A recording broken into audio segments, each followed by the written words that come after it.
বহু দূর থেকে সকল ভক্তরা কীর্তন শোনার জন্য আসছেন।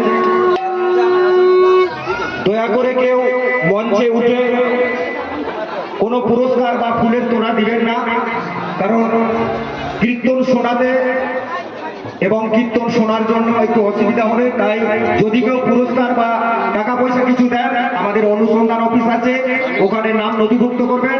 কীর্তনের শেষে আমরা ঘোষণা করে দেব।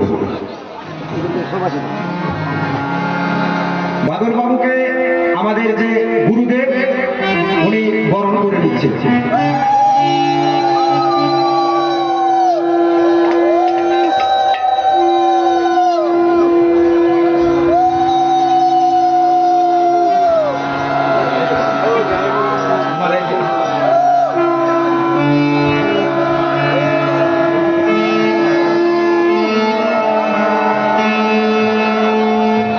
কৃষ্ণ প্রাণ গৌর প্রাণ ভক্ত মন্ডলী, এই আনন্দের সীমা নেই।